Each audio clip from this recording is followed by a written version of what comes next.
From the city of St. Louis, you're listening to the Don't Push Pause podcast with your hosts, Justin Johnson and Lindsay Reber.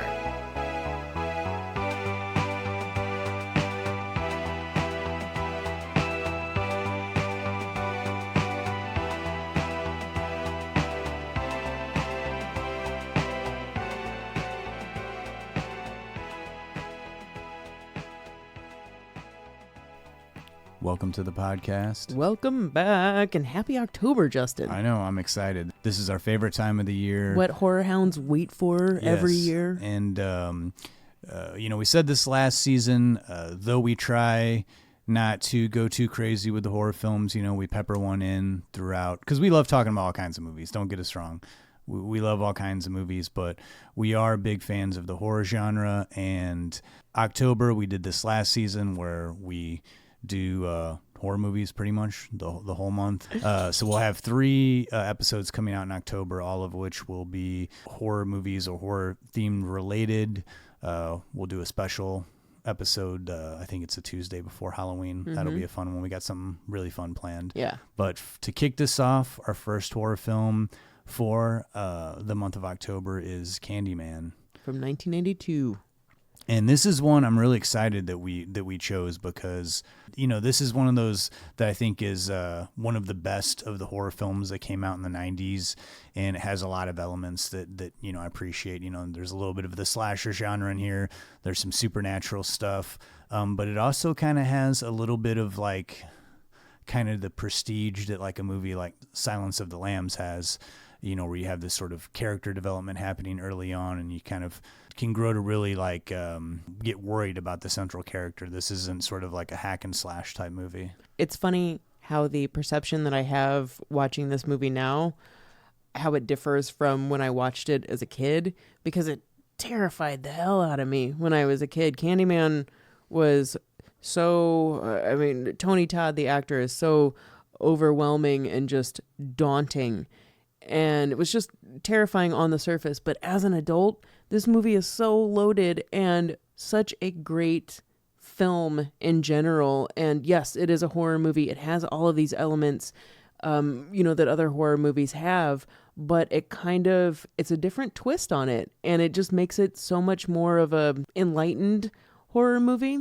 And I don't know about you, but do you cry at the end of this movie, or have you in the past ever? I've never cried at the end of Candyman. Really? I can't say that I have, but it does have an emotional. It's emotional ending. I do appreciate. I mean, the final scene, I'm not crying at right, that. No, I'm totally, cheering at that, but yeah.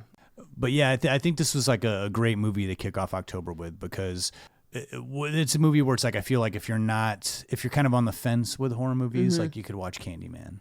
Oh yeah. It's borderline. Yeah. I mean, any scary movie or horror movie or whatever you want to call it is going to have blood in it. Yeah. Most likely. This one is so much more story driven than it just going for like the cheap, the cheap sort of camp type movie, which I love those. Love but, it. But this one has like a little bit more, it's like a classier movie, all the way, the way it's shot, the way it's acted, the way it's scored, which we'll talk about.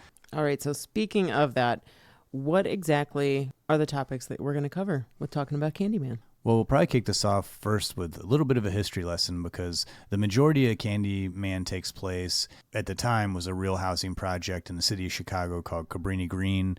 So we'll do a little history of Cabrini-Green, because there's a lot about the history sort of is like important to the plot of the movie, because this film does deal with race relations in America. There's a lot going on in this movie. This is a very intelligent film, and I think that it does function as a horror movie, but we'll talk a little bit about that, how this movie is not your standard horror movie. There's a lot of elements going on, and there's a lot happening in the movie.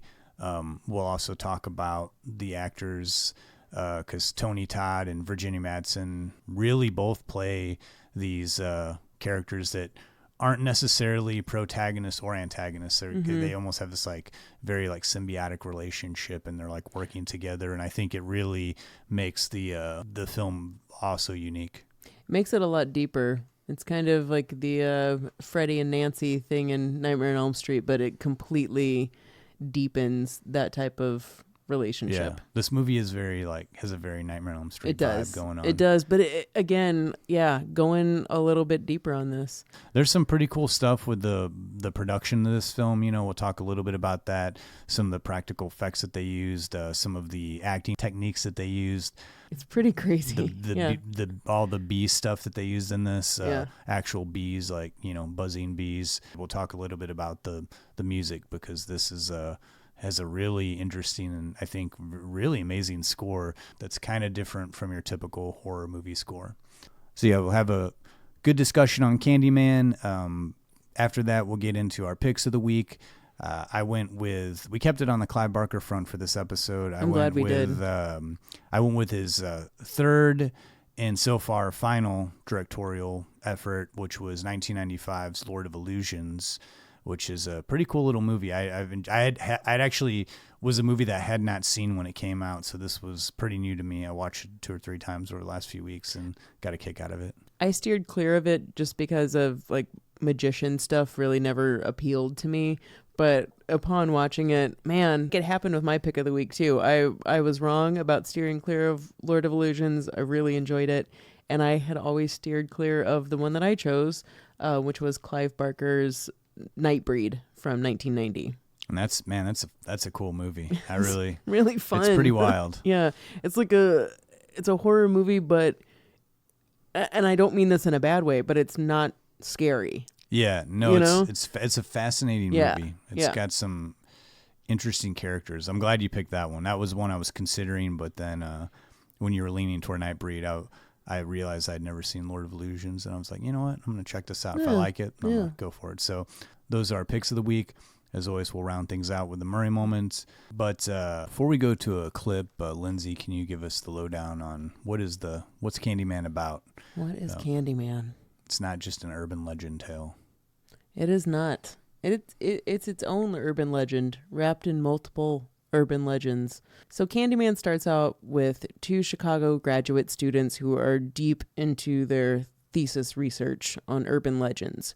Along the way, they become fascinated. One in particular, named Helen, played by Virginia Madsen, she becomes kind of enthralled with the local mythical urban legend known as Candyman, who haunts the neighborhood of Cabrini-Green that is known to be pretty violent.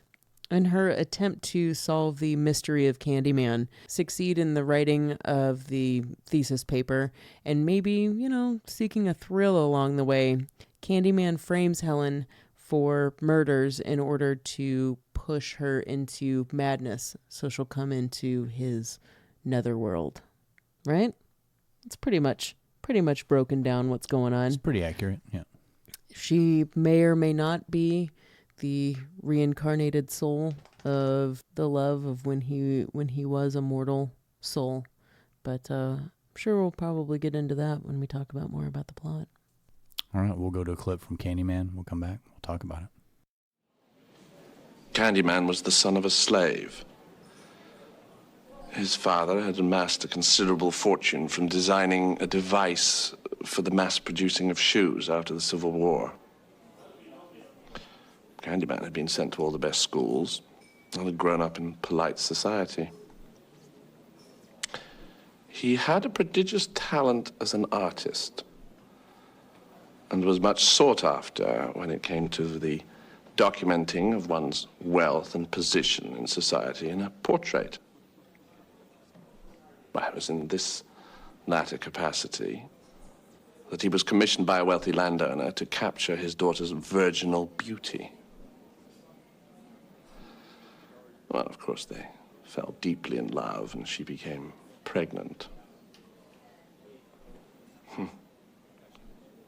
Poor Candyman. Father executed a terrible revenge. He paid a pack of brutal hooligans to do the deed. They chased Candyman through the town to Cabrini-Green, where they proceeded to saw off his right hand with a rusty blade. But no one came to his aid. But this was just the beginning of his ordeal. Nearby, there was an apiary. Dozens of hives filled with hungry bees. They smashed the hives and stole the honeycomb and smeared it over his prone, naked body. Candyman was stung to death by the bees. They burned his body on a giant pyre and then scattered his ashes over Cabrini-Green. So getting into this thing, I wanted to give like a little background first. We're going to get into talking about Cabrini-Green because that's where the majority of this movie takes place. But that wasn't the original setting for this film. This movie has always kind of been presented of like, from the mind of Clive Barker. Mm-hmm. And it was adapted from Clive Barker's short story, The Forbidden. But his actual short story did not take place in America. It took place in Liverpool. And a lot of the themes in that were kind of like dealt with classism. But Bernard Rose, when he adapted the screenplay, he also directed the film Candyman. He changed the setting to America to also deal with classism, but also to deal with racism in America, and move the location of the movie from sort of the slums of Liverpool to the housing projects of the inner city of Chicago. And I really think that was just a great idea to change locations, setting the story in Cabrini-Green, and they actually shot there, certainly for American audiences, a more visceral view and taps into other fears, not just the supernatural that people have, living in the city. And when Bernard Rose said that he went to Chicago to kind of scope out areas, and when he got to Cabrini-Green, which was an area that had come to be known, and I think in the early 90s was when the violence and crime that happened in that area was really at the height. He said that as soon as he got into that area, you could just feel the fear. And that for a horror movie, yes, you need to create atmosphere and that sort of thing. But if you have an atmosphere that already, the fear just is already existing, I mean, you're kind of starting, from a movie making standpoint, you're already starting at a plus. This was in a lot of ways sold as like a slasher movie. And I think at its core has a lot of elements of like the slasher genre, but you're taking a slasher genre way outside of the camps and the woods and all these places that, this is a story that you used to normally see, and setting it in a very, very specific city in a very specific section of the city and making that the location of it part of, a big part of the story. And I really love it when movies do that. It gets me more involved in it, and it did make me want to research the history of the movie and the location. And that's, like I said, getting into Cabrini-Green, like why did they choose this location and why does it work? And there's a lot of elements of the history of Cabrini-Green that worked its way into the plot of this movie. And quick real life connection to Candyman here before we get into the history of Cabrini-Green. One of the first stories that Helen investigates is a tale of a woman named Ruthie Jean, who Candyman supposedly kills by entering through her bathroom cabinet, like what would be situated over your sink. Helen attempts to call Candyman this way later in the film, and a similar scene happens at the end of the movie. Well, actually, in reality, these housing projects in Cabrini-Green and all around Chicago, in constructing these buildings, there was this no divider between apartments. So there was an actual problem with people breaking into apartments via these bathroom cabinets, which is so unbelievably unnerving. And she may be called Ruthie Jean and Candyman, but there was a very tragic story of a woman named Ruthie Marie McCoy who was murdered by a person or persons entering through her bathroom cabinet. Like Ruthie Jean and Candyman, she calls the police and says, "Someone's coming through my walls," while the real Ruthie Marie McCoy says something similar to that, like, "Someone throwed down the cabinet," and then she was later murdered. Police did nothing to investigate both the real and fictional realities, and the story concludes with her being found days later. And finally, in Candyman, the neighbor who recounts the story is named Anne Marie McCoy, another way that Bernard Rose indirectly is saying this is a clear reference to the actual story of Ruthie Marie McCoy. It makes the whole mirror thing even all the more creepy in Candyman. The fact that it actually happened, and yeah, wasn't just to this woman, but yeah, happened a lot. And there were a lot of things that were happening in the early 90s as far as racial relations that were palpable. And to set a movie in this specific neighborhood that was Cabrini-Green, that was finally demolished in its entirety in 2011, which was such an interesting creation, because this housing project basically existed a few blocks, I don't know, three or four blocks away from the wealthiest neighborhood in Chicago, which is Gold Coast. It's like, if you're familiar with Chicago, Cabrini-Green was just a few blocks west of the lake, Gold Coast, a little south of Old Town, and east of Wicker Park. So just basically right in the thick of it. And this was a neighborhood that started out in the 40s and built with this noble idea of kind of integrating people of all different backgrounds. And in theory, awesome idea.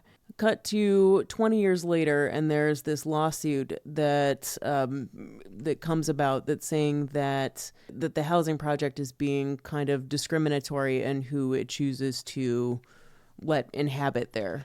So it's kind of become this segregated thing, and it kind of devolves into a violent neighborhood that has become in disrepair, and there's not exactly, a building manager or multiple building managers that are taking care of it. And the Chicago Housing Association is kind of distancing itself from that, or at least maybe not distancing itself, but not really taking care of it as it should. Yeah, so and the idea changed from this mixed income and trying to integrate people to basically segregating, where it was, by the mid to late 60s, it was mainly poor African American people living in one section, like you said, 4 blocks away from some of the richest parts of Chicago. Yeah, and the violence that was happening was 1 or 2% of the people that actually lived there.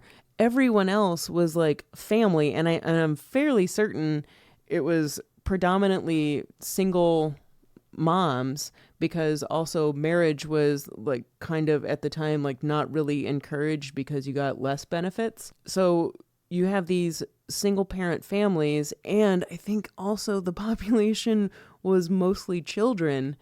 So you have this violent community this violence is being perpetuated by a very, very small number of people, and they're not getting the help that they need from law enforcement or from the city of Chicago. And at the time, and by the 90s, by the time they went into film Candyman, Cabrini-Green had already had a reputation, I think, in the U.S. as one of the more violent and horrible places that someone could live, where it was not talked about families living there, people struggling, trying to make it. A story was always spun, it's don't go down there, that's where you're going to get shot. Yeah. And I think that's where Candyman is I don't consider it this super politically driven film, but it definitely doesn't shy away from the idea that's the story that was being represented of Cabrini-Green. Mm-hmm. And they kind of touch on it a little bit in the movie. They say we don't want to go down there unless you want to get shot. But then when they get there, they come to realize, there are families. I mean, there's certainly crime there, and there's certainly people that are there waiting to shoot you or rob you, but there's also families struggling. Not everybody there is a criminal, and so it sort of tries to paint a realistic view of what goes on in inner city neighborhoods where people are struggling, and they have no way to get out from underneath this because there's so much stress and so much pressure. And from a person who lives 8 blocks away in a Chicago high rise, and they have a $1 million condo, to them, this is driving through the neighborhood is a horror story, much less living it. And I think that's a little bit of what Candyman kind of portrays, and a little bit of that fear of white flight, all the white people moved out because they were scared of black people moving in, and then, white people being scared to just go across the street, even though, and it's easier for the white people to paint a picture in their minds of oh, well, it's this war zone over there instead of actually feeling bad about the fact that there's people living in desperate poverty and they're trying to raise their family. They're trying to do exactly what you're trying to do, but they just don't have the means, and they have the everyday stressors of living in a place that you're scared to just drive through in your car really fast with your windows rolled up. And some of the condos that were a little bit further west that technically would have been in Cabrini-Green ended up being sold, and that's kind of what we see in Candyman, is where Virginia Madsen's Helen character lives. Those condos were revamped and sold at a much higher price. It became very apparent where the importance for this housing project, how it just collapsed in on itself. And that's what I like about Candyman. I don't find it to be this like very heavy-handed like political film. It's not.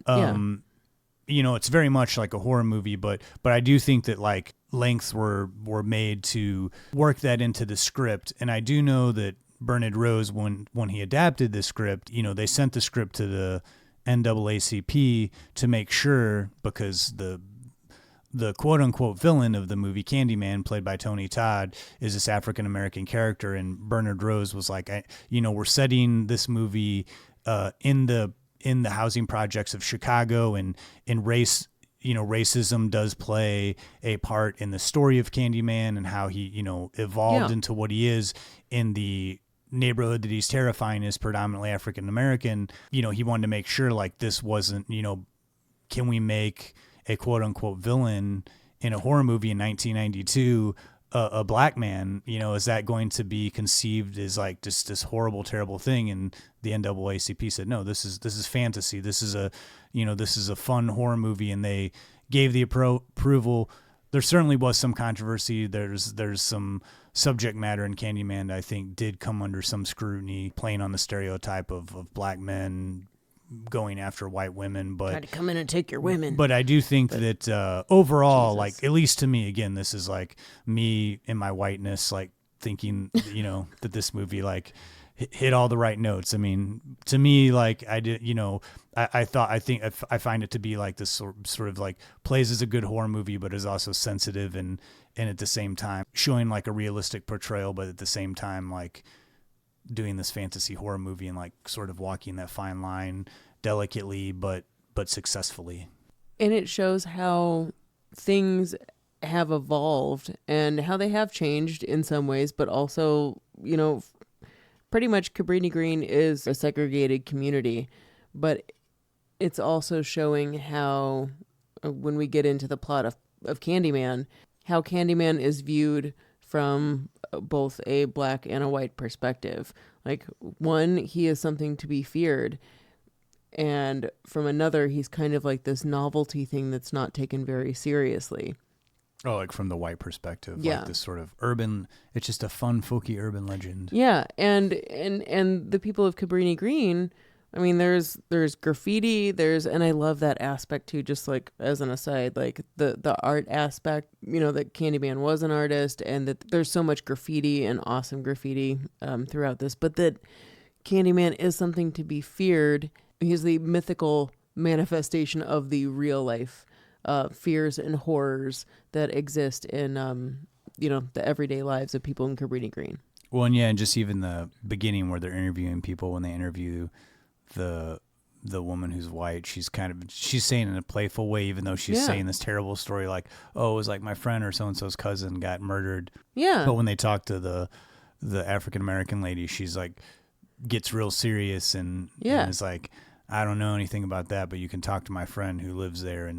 And I just love that just even that is a way to kick off the plot. I love that that's how it drives the story and gets, and even Virginia Madsen and her friend's thesis is going, Virginia Madsen's angle is that she is saying that the African-American community is using Candyman as a way to sort of deal with their everyday struggle, like it's a manifestation of their struggle, like it's a way to cope, basically. And I love that it's constantly like a driver in the story, and I think that's why by the time we actually see Candyman, which isn't a good 45 minutes into the movie, we already almost have this, like, in our own imagination, we've gotten these two different perspectives of who he is and what he embodies. It's, like, interesting to me when we actually see, what Candyman's about and we see him on screen, because they've already kind of built something up in my head, of, like, what this figure is and what he represents. And isn't it, I'm terrified just by people talking about Candyman in the first 40 minutes of this movie. And we'll get to the relationship between Virginia Madsen and Candyman, but he is so much more epic and terrifying than what you, or at least what I feel when people are talking about him.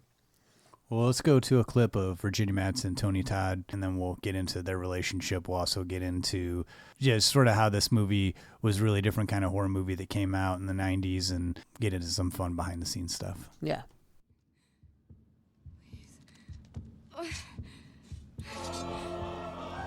Do you believe in me? Keep away from me!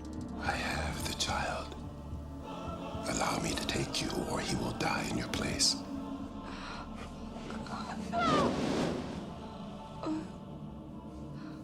Your disbelief destroyed the faith of my congregation. Without them, I am nothing. So I was obliged to come. And now I must kill you. Your death will be a tale to frighten children, to make lovers cling closer in their rapture. Come with me and be immortal. The first half of this movie to me is kind of all this build up, giving you the legend of Candyman. I think this movie takes like a pretty drastic turn here. I think the first half of it is this setup that I find to be really unique and fascinating and gets me real involved in Virginia Madsen's Helen character. Yeah. What's going on in her family with her friend and her husband, who's like kind of like philandering, and they give you a lot of information on where she's at and where she's coming from and what her drive is. But then it sort of just takes this like hard left turn of Candyman kind of like taking over her life and either making her what seemingly is to make her go crazy, like he's committing these crimes, killing people that she's been in contact with, and now it's looking like she's the one doing the killings. It's a very sudden shift in the story, and I'm not saying I don't like it, but it is like it's a hard shift, but I think it's important because it becomes a movie of like the relationship between Tony Todd's Candyman and Virginia Madsen's Helen, and how they're sort of intertwined, and how she's sort of messed up the platform that he's had of scaring people within the projects, because she's sort of like dismantling the Candyman legend, thus awakening, I guess, what I got out of it, this sort of long anger that he's had, because it didn't really seem like he was like killing a whole lot of people till she came poking around, and now like he's on sort of this rampage. Yeah. And and it is, but it's like, again, it's like this hard shift. It like switches over to another story, and kind of want to talk about that relationship, of Helen and Candyman, and how this is, I don't call it a love story, but it is, they're filmed in like these sort of sensual ways, and the music and everything. It's just so different from your just typical horror movie. It does have this movie really does take a hard left turn from kind of like a mystery to a straight up slasher. But even with being a straight up slasher, if you're going to call it that, there's really only 3 people that die in this movie, which I don't know, for slashers, that's a pretty low body count. But the relationship between Virginia Madsen's Helen and Tony Todd's Candyman, the idea of a boogeyman which is basically what he is seducing the main star, is so interesting and adds such an intense depth that it's not necessarily like Candyman could kill Helen at any point, since she's the one that has cast doubt or has, started telling people in Cabrini-Green, or at least one kid, that, Candyman doesn't exist. Since she is the reason that this doubt has begun, Why not just kill her? Well, and this is where, this is kind of open to interpretation. If Helen is the reincarnation of Candyman's love from when he was, like we heard from the clip before, like how he was killed, if that's what she's supposed to be, or, is like the woman that he was in love with. The woman that he was in love with that was pregnant with their child. Or if when she hit her head, or when she got hit in the head, if that caused, some sort of like brain damage that caused her to go crazy and she's really like the killer.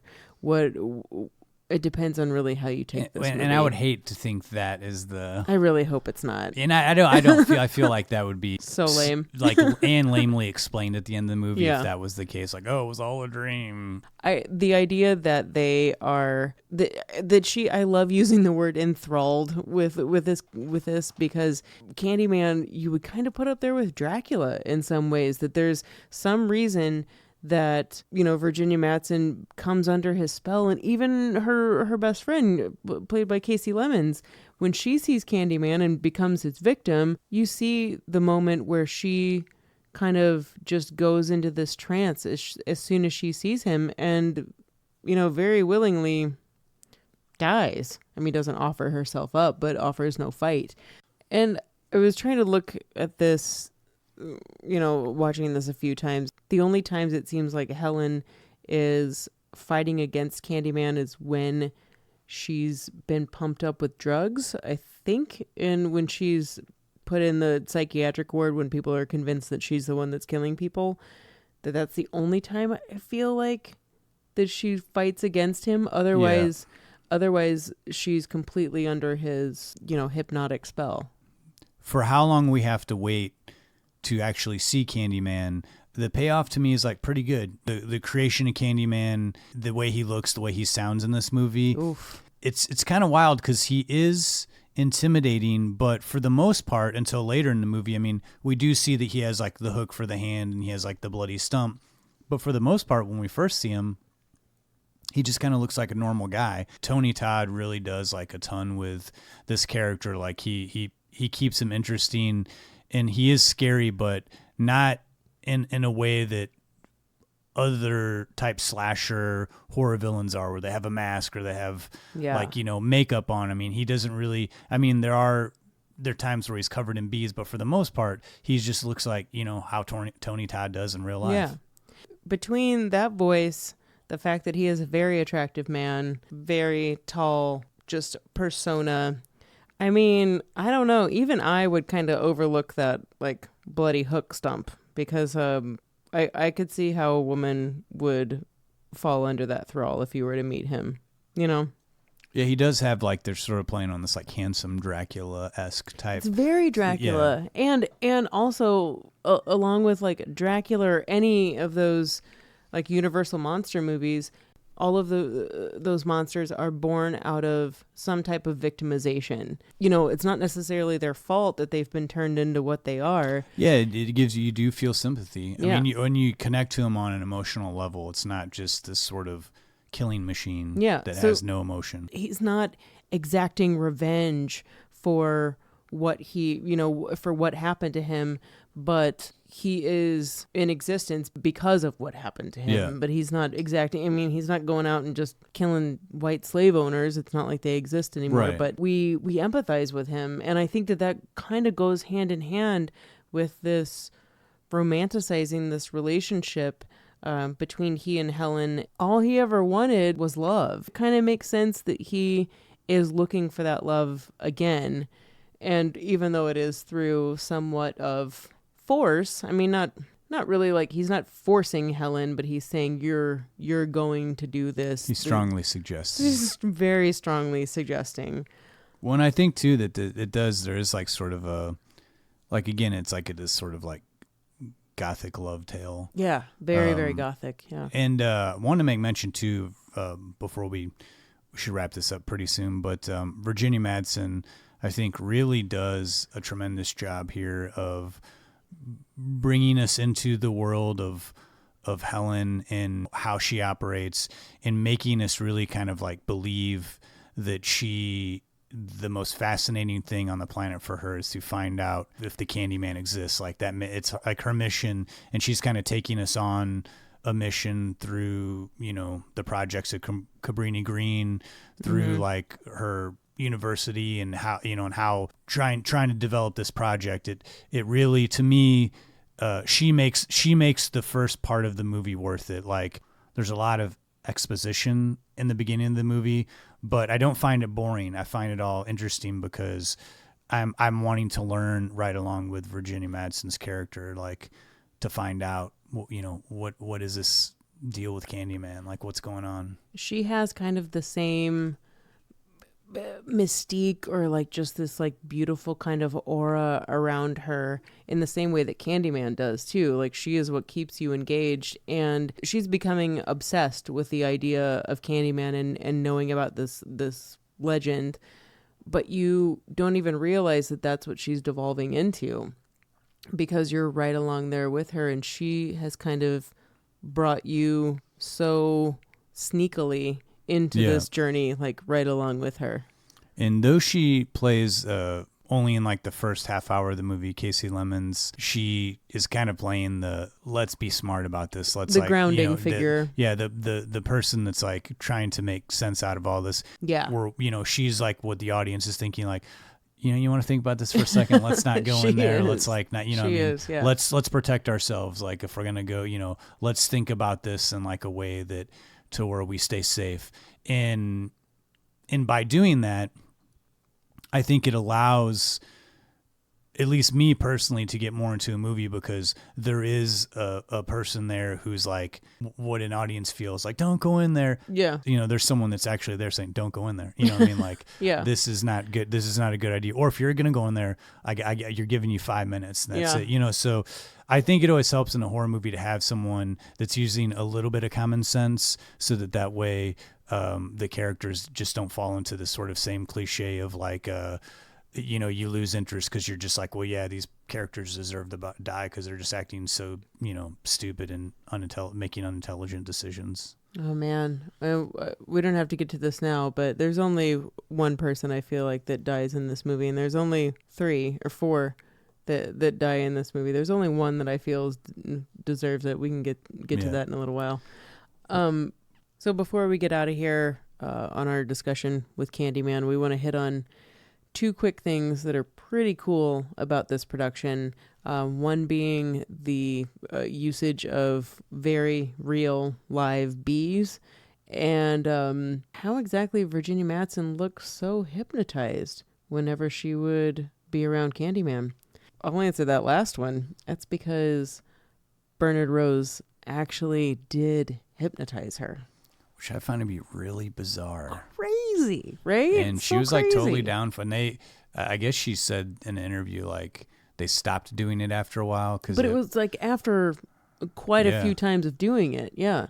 And while a lot of people there, like Tony Todd said he'd have to wait before they did the scene for Bernard Rose to like hypnotize her, and then she would be in this sort of like strange trance. And, you know, hey, whatever you gotta do to make the scene look the best for the movie. I mean, she does look pretty out there in those scenes, like she is in a trance, you know. So effective, but really bizarre. It's pretty nutty to know that and go back and look at it. And I mean, the way that the shots are on her, on like this film noir, like, you know, lighting just over her eyes and the rest of her face shrouded, like that, and the way that her eyes kind of look a little red and glassy, and knowing that she was hypnotized, like, it's crazy and adds a whole other depth to it. And I mean, kind of feels a little violating, but she was down for it. But she did get to a certain point where I think it was she didn't remember an entire day of shooting, and that's when she was like, you know what, I'm done. I don't want to do this again. Like when we think about like, oh, the struggles that actors make, you know, it's the easy joke to make. Like, you know, they make a lot of money and they get to be in movies and get to be famous, but horror movie actors probably get paid less than, you know, big drama box office stars. but a lot of times they have to go through more craziness. It's not just acting in dramatic scenes. Tony Todd, I mean, this guy had real bees in his mouth. Can you believe that? Real bees. They in his mouth. They didn't want to use digital bees because it wasn't going to look good. The technology wasn't that great back then. I certainly think that they would never use real bees now if they were going to do this scene. But they had a beekeeper there, and this guy would take, I guess, supposedly bees when they're only 12 hours old. No older than 12 hours old. They won't sting yet. They can't sting yet because they they're can, not. But it's not as venomous. Yes. So they would take these. It was like, was it pheromones? Like pheromones. Pheromones from the queen bee, and basically rub it on Virginia Madsen's face or rub it on Tony Todd, and the other bees would basically protect the human versus like stinging it because they thought that it was a queen bee, like, and so they would on just kind of like all like crawl all over their body, so they'd have hundreds of bees on them. But the scene where Tony Todd is about to kiss Virginia Madsen's character and bees come pouring out of his mouth, they actually put like this sort of contraption in his mouth so that it would like the bees wouldn't go down his throat, and they kind of like let his mouth full up with bees, and then he closed it, and then when he opens it, those are real bees coming out. That's like a real insane, real practical crazy effect.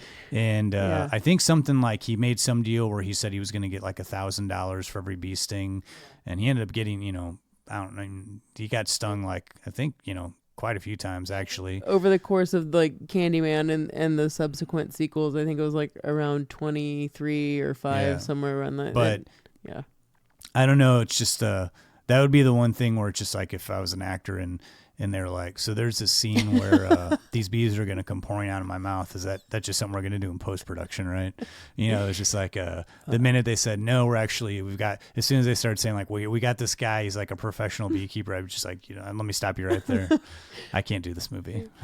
I mean, but completely amazing that they were willing to do this and down for it. And I think the production or like the budget for this movie was $5 million, so it's not like everyone was being paid in an extreme amount of money. That's like the budget for the whole production. That includes like cast budget.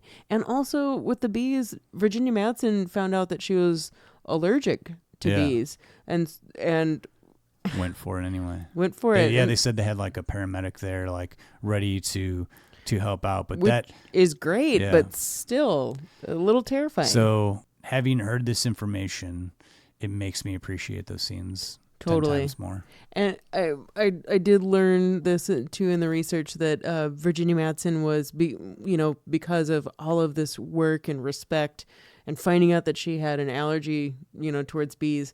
There was a final scene that was shot that was cut from the movie where it's like a zoom into Candyman's lair after she's kind of become you understand that she has become Candyman or Candywoman, and her entire head is covered in thousands of bees and her eyes open, right? And it's a super dramatic shot, and she was so proud of it, and that got cut from the movie. God. I know, but it's worth mentioning because she was super proud of it, and I cannot imagine having any part of my body, let alone my entire head, being covered. And she said too that they were like starting to like drip down into like what she was wearing. And Tony Todd, having them in your mouth, I couldn't do it.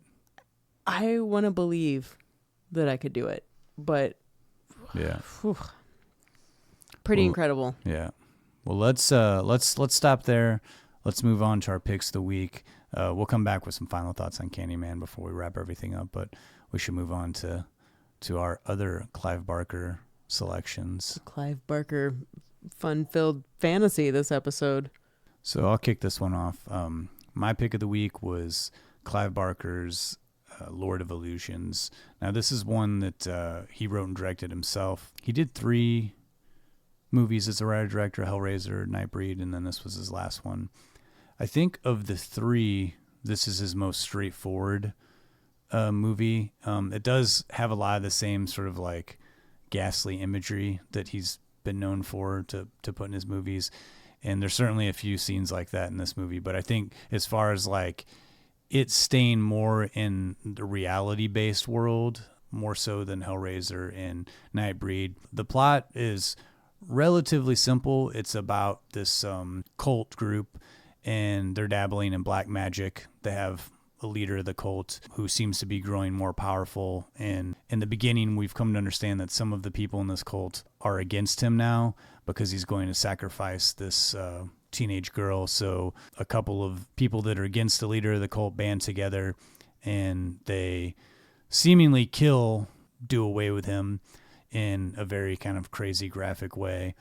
So now we're cutting to, I think it's something like 12 or 13 years later, and the main guy who killed the cult leader also dabbles in black magic, has become one of the world's most renowned illusionists. He's sort of like I guess like a modern time David Blaine, or if you're as old as I am, like a David Copperfield type character. And he does these like big, huge, gigantic shows like all over. And he's living in Los Angeles. Well, now we have this sort of character that enters the scene, and that's played by Scott Bakula.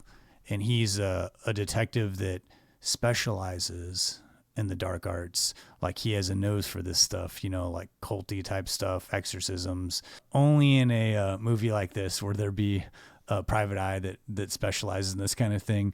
But anyway, he's kind of down on his luck. He's been messed up from some of the cases that he's been getting into.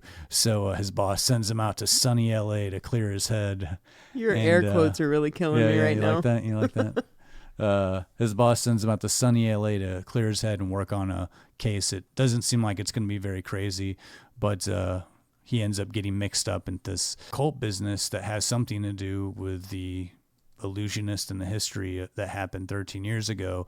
Well, anyway, the main illusionist that killed the cult leader, he goes by the name of Swan, has a wife that kind of like hires Scott Bakula's character to find out a little bit more about this guy that her husband did away with 13 years ago. And while he's investigating, he comes to find out a little bit about the cult, a little bit about the history. At the same time, he gets invited to the show to see her husband do one of his big illusion tricks, and her husband ends up dying in the middle of the show. It's a pretty, actually kind of crazy graphic scene where it's one of those deals where like the audience thinks it's part of the show, and then he's like getting stabbed, and all of a sudden they realize like something's not going right, and it kind of gives you that intense feeling of like this is something that would be terrible to like witness, like a big huge production show gone wrong. But that basically kicks off the story in Overdrive, where Scott Bakula and Swan, who died doing his show's wife, kind of get together. The movie kind of drifts a little bit. They kind of have like a little bit of a romance. I personally, that's the kind of stuff in these kind of movies that I think you could kind of take out. But I feel like that's Clive Barker's thing, to sort of like mix in a little bit of a love story with his horror scripts and whatever. I think for this movie, it doesn't work as effective as it does in like a movie like Candyman, because it's kind of played like really fast and loose and doesn't really seem to fit. But anyway, he ultimately finds out that Swan has faked his death. This guy's like fakes his death like 2 times in this movie. It's kind of crazy. But I like the way that this movie, it's original in the sense that it plays with the notion of black magic. It plays with the notion of illusions and trickery, and like it's kind of like got that supernatural element to it. But magic is something that you never really see in movies too much. Like it's a movie about magic. Generally, when I hear it's a movie about magic too, and I think you feel the same way, it's not something I'm like clamoring. I'm like, oh, another movie about magic. I gotta make sure I put that up there high on my like queue list. I gotta watch that one. So it's like, that's probably what the reason why it's like it's a movie I didn't see till like just like 3 weeks ago. But overall, the movie is it's not really scary, but I think it's like a fun, entertaining movie. If it's one that you haven't seen, it's not a bad one to revisit. And if you're like me and you are a completist and you're like, you know what, I've seen the other 2 Clive Barker movies that he wrote and directed, I need this one to check off my list so I can round these out. Now's a perfect time to do so. I was very happy to watch this one. Scott Bakula is goofy and adorable. Moms love him, and I think he's also safe too, in that you know that he's not going to die. Like, you know from minute one. Well, you went with another Clive Barker movie, and that's did. his second outing as a writer-director for Nightbreed. What can you tell me about Nightbreed? Well, one, thank you for bringing it up to me, because I'm really happy that I watched this one. Before this episode, I had never seen Nightbreed, and I think it was because the cover really never spoke to me, because I was definitely aware of this movie, but the cover, it was just, there are too many monsters atop a fiery background in front of a cemetery. It just looked like it was trying too hard to put it all out there. But I was totally wrong. I judged a VHS by its cover, and it is truly a unique underworld epic endeavor that may just have been kind of ahead of its time. So this Clive Barker film doesn't go for jump scares. There is a ton of blood, but it's not a gore movie. There is a serial killer, but it's not a slasher. It's intense, and horrific special effects dominate all throughout, but yet you're not terrified. And there are monsters, but they're the characters with whom you identify. So this doesn't really sound like a run-of-the-mill movie, right? These unusual choices for a horror movie are what make it so awesome, but are also what I think worked against it when it was released in 1990. Clive Barker's film before this was 1987's Hellraiser, which was an imaginative flesh fest of a film about the perverse punishment of a man who escaped an underworld of carnal pleasure and pain. And for the most part, it diverted from the norms of horror movies at the time, which resulted in like mostly favorable critical praise if you could stomach your way through the movie. In Nightbreed, this netherworld of demons is kind of an extension from that a little bit, almost the culture behind the demons, but maybe a little kinder, I would say, than the feeling behind Hellraiser. But critics didn't really know what to make of it, and neither did the production studio when it came out. The plot follows Boone, played by Craig Schieffer, who's a stud muffin of a man who suffers from nightmares about a demon world beneath a cemetery called Midian. He's only told two people about his nightmares, his girlfriend, played by Ann Bobby, and his therapist, Decker, who is played by the renowned body horror cinema master, David Cronenberg. I'm sure you've probably seen or heard or something of one of his movies. I really like Cronenberg. Fairly early on, we understand that Decker, Cronenberg, is murdering people who have any ounce of the Nightbreed lineage within them, one of whom is Boone, because he's repulsed by the idea of their acceptance and existence in the world. Decker frames Boone for the murders, which leads him, Boone, and the police all to Midian, in turn putting the Nightbreed living below the cemetery in danger of larger exposure. And Boone is the only one who can save the Nightbreed folks, demons, whatever, the Nightbreed, and create a safe haven for these species to not be persecuted by humans and continue their lives in the shadows of secrecy, like they have been for years. Nightbreed really flips the idea of who is the real evil on its head, like human or demon. And just like in Hellraiser, the true evil person is the human, not the outsider or the others. And there is kind of like this thinly veiled metaphor of queerness hinted at in the movie. The idea of otherness, or the fact that there's these like redneck townsfolk who are called the normies. Like they're the ones that are fascinated by what they're afraid of, but still persecute it. And this Nightbreed of people are forced to live on the fringes of society. And they're also the ones with enemies, but yet they are not the enemy. People like these normies dream of having Nightbreed superpowers like flying, existing in smoke. I mean, who wouldn't want to do that? Immortality, things like that, but yet are afraid of anything they don't understand and resort to persecution. But while there are a few thematic similarities between Nightbreed and Hellraiser, the spirit behind both greatly differs. In Hellraiser, the monsters relish in pain, demons to some, angels to others, is what's said in the movie. But in Nightbreed, the monsters seek to protect themselves from humans who are the true evildoers. It's really so unlike most other monster movies, whether it was in 1990 or before, or even now, really. And due to its oddness and flipping the conventional ideas of monsterhood, it was faced with an inordinate amount of reshoots, studio interference and unsupportiveness, improper marketing, all kind of resulting in the movie being in and out of theaters in the blink of an eye. Clive Barker wasn't really pleased with the final original theatrical release, which in subsequent years has resulted in an extended version, director's cut, and even actually a soon-to-be released third version, which is rumored to clock in at 3 hours, which is about an hour of additional footage, which is kind of crazy because the movie's already epic as it is. So Nightbreed really does stick out amongst other horror movies. You feel at home in this monster underworld of caves and rickety bridges and blind corners of darkness housing some creature you've never even thought to imagine. Yes, it is horror, but the only parts I truly find scary are Cronenberg's Decker character, because he's the real creeper serial killer in this weird zipper bag mask hacking up innocent people, not the Nightbreed folks. And as with any Clive Barker film, the prosthetics, makeup, puppetry, body morphing are all kind of top-notch and imaginative. And on top of all of this, Danny Elfman is a musical genius and did the original score for the movie and adds the utmost amount of depth and dramatics to every scene. So I know I should wrap this up, but quick aside, and maybe I'm looking too hard into this, but there are some... I always got to bring it back to this, and I'm sorry, but there are some hefty similarities between this and Buffy the Vampire Slayer, the TV show.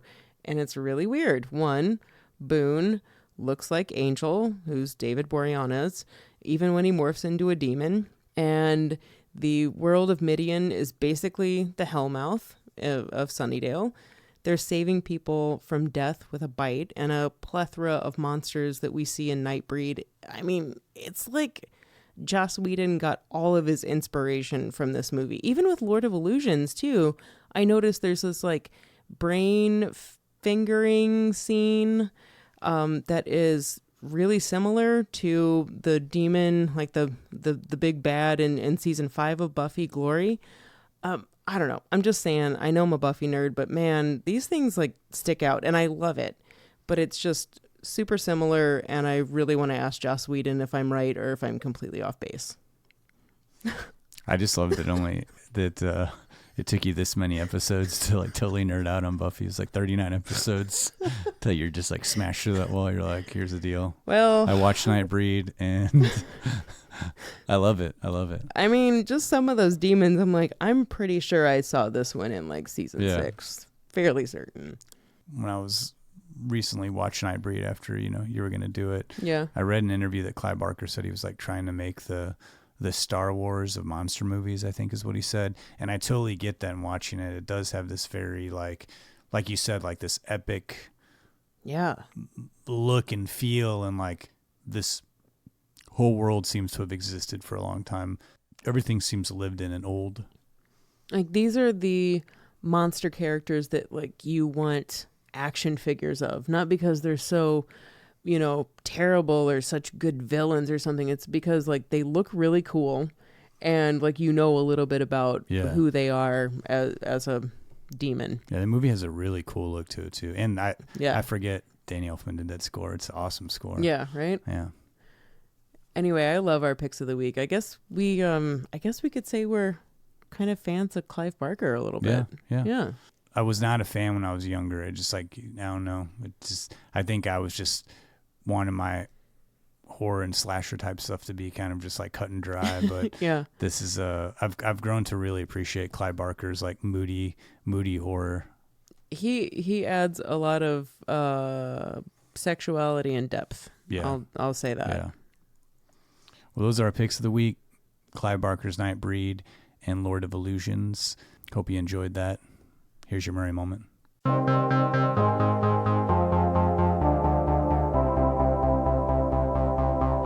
Chicks dig me because I rarely wear underwear, and when I do, it's usually something unusual. I think I need a root canal. I'm sure I need a long, slow root canal. You gonna come and shake my monkey tree again? Oh, what does that old queen know? She didn't even show. Hey, this is so scrumptious. Is this hand shut? The flowing robes, the grace, all striking. That was fun.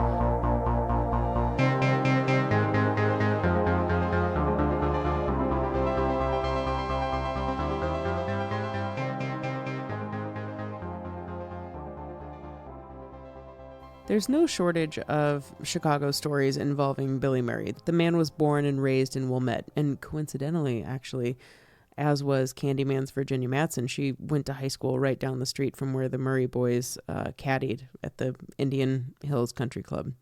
That is an aside. Okay. Wilmette is just a few miles north of the neighborhood Old Town, which is where Second City is located, the place wherein Billy honed his acting talents. It's also an area which borders what was once Candyman's neighborhood, Cabrini-Green. And one facet of Candyman's character, something that was always striking to me, I mentioned before, is that he was an artist and the remarkable amount of graffiti in the movie. And that before he became Candyman, he was a respected artist respected by all the racist white folk that oppressed him at the time. And while his story might be incredibly tragic and unfortunate, it did kind of goose me into thinking about art for this Murray moment. And I thought it rather ironic that Billy has offhandedly mentioned that it was a portrait of a young girl that he saw a while back that saved his life at one moment in time. So picture this. Billy Murray, it's the early 1970s, and he's hanging around with his brother Brian, who had become a fixture at Second City. Billy's testing the waters, kind of seeing if acting is his thing after he's been kind of flitting around, not really knowing what he's doing with his life, but he's gotten into these acting workshops, like that sort of thing. He finally musters up enough courage to be on stage, his first big chance to be noticed, and Billy completely bombs. Back when I started in Chicago, I wasn't very good, Billy admits. And just imagine that moment on stage, Billy's body heat rising, knowing he's sucking in front of all of these eyes on him. Just think about it. I was so bad. I walked straight out onto the street and I just started walking. I walked for hours and I realized I'd walked in the wrong direction, and not just in terms of where I lived, but in terms of a desire to stay alive, Billy admitted. And if you've ever been on stage acting in a band, Justin, I'm sure you've experienced this, but any type of performance and you bomb, like soul-crushingly bomb, like it's just a bad night, you'd generally just rather die than have to continue enduring that experience. And many times you just gotta keep on trucking through it. So Billy leaves the stage, the entire venue, and just walks south, past Cabrini-Green, through the city. He just wanted to die in that moment, not knowing what was ahead of him in his life.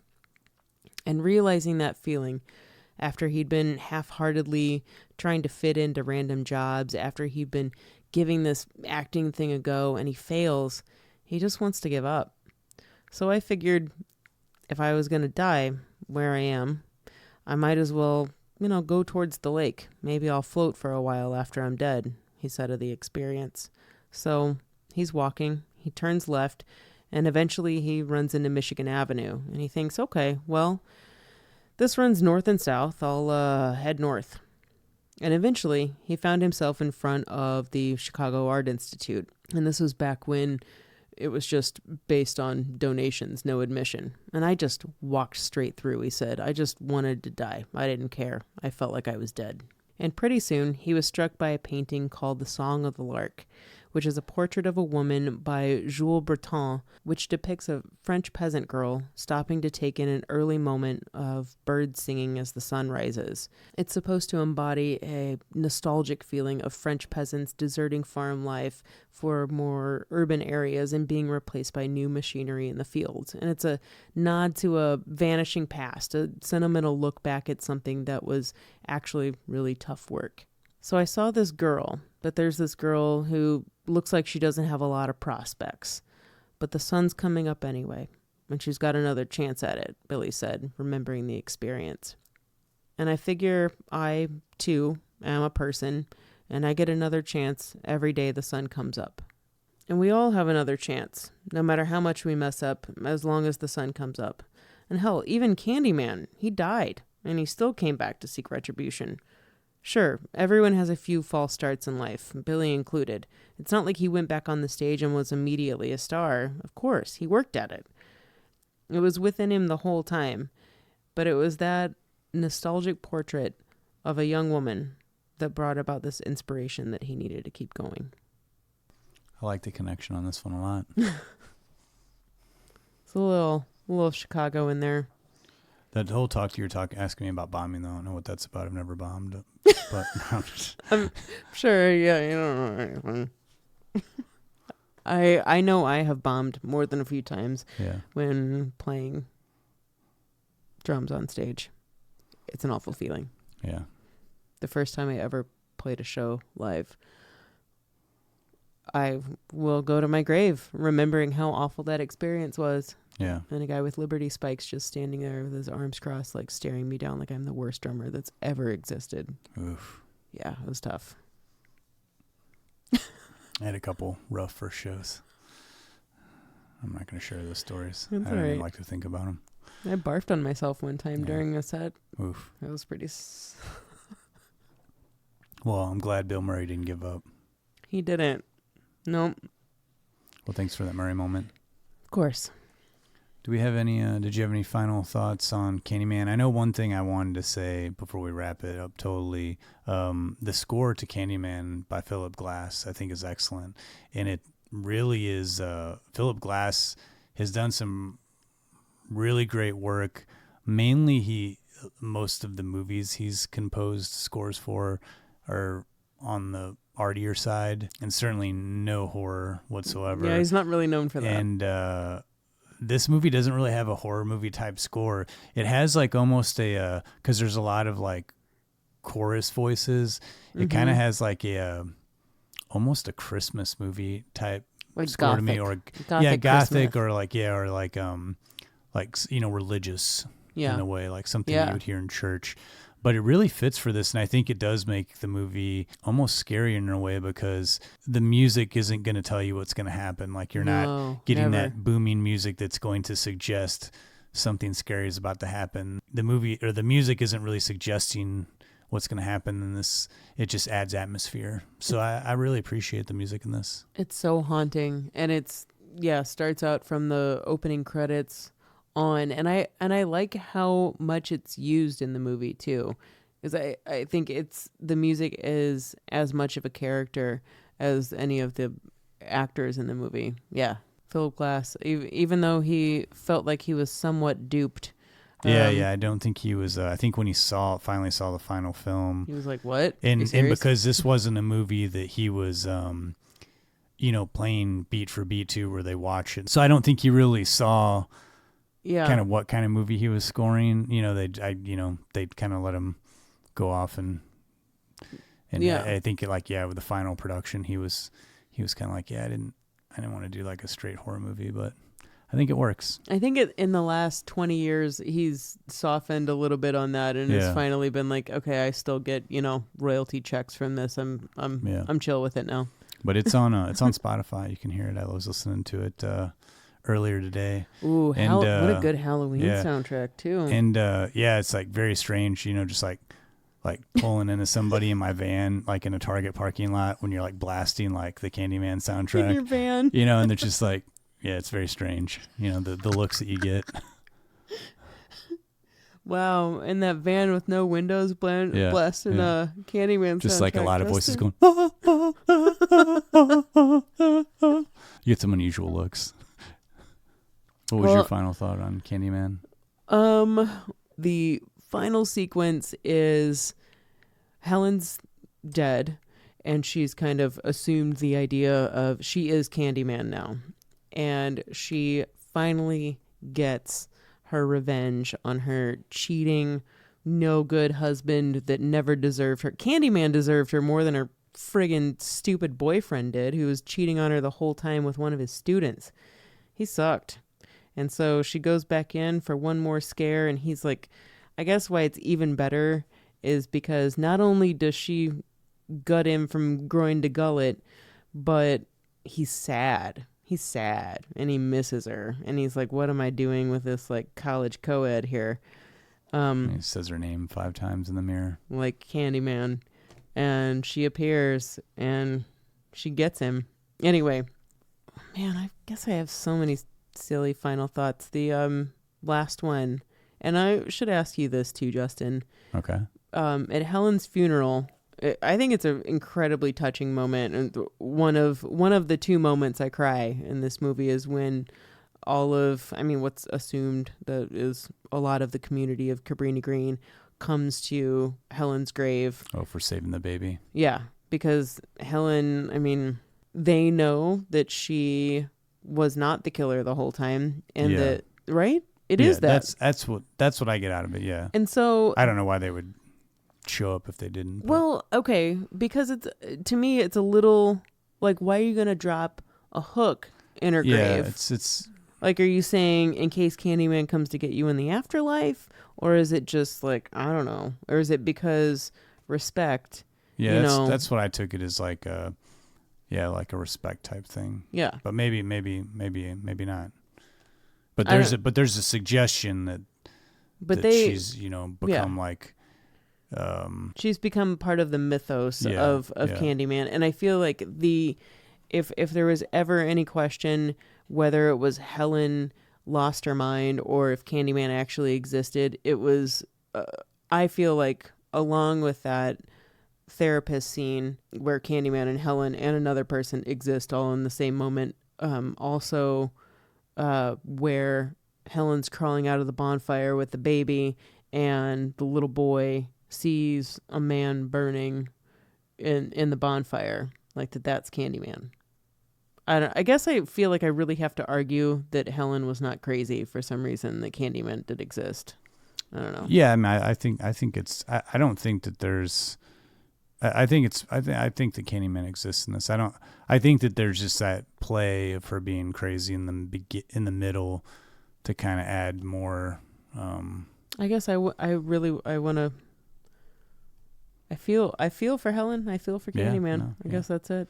I think it's a very sympathetic movie for the 2 leads. Yeah. I get some tears churning up. Yeah.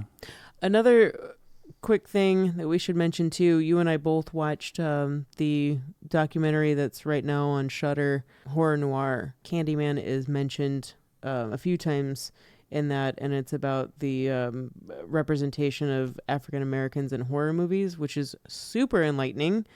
Yeah, that's a great documentary. It's really awesome. And if you haven't seen it, good time to check it out, especially if in reference to this episode. Yeah, definitely reference to this episode from the beginning of film until now. It's definitely one to check out. And one last little thing with Candyman. This is a movie that really wasn't available on many streaming services, but as luck would have it, Netflix just recently added it to their streaming. So if you have Netflix and you don't own the movie or don't have another way to watch it, you can check it out there. Well, I think we should wrap things up.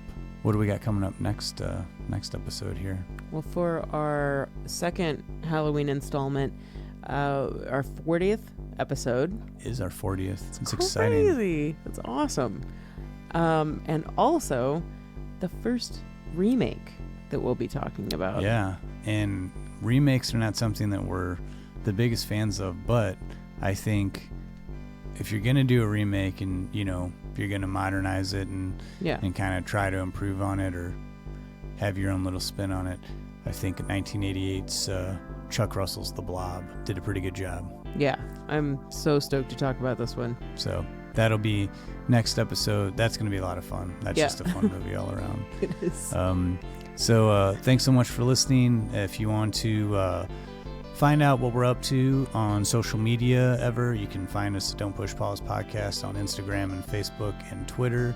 If you want to contact us directly for any reason whatsoever, we always like hearing from people at Don't Push Pause Podcast don'tpushpause@gmail.com. And you can always check out old episodes at don'tpushpausepodcast.com. If you do listen to us on platforms which you can rate and review us, please do. We appreciate it so much. And if you can help spread the word, it always helps a lot. Yes, we really do appreciate it, truly. Until next time, I'm Justin Johnson. And I'm Lindsay Reber. Thanks so much for listening. Thank you.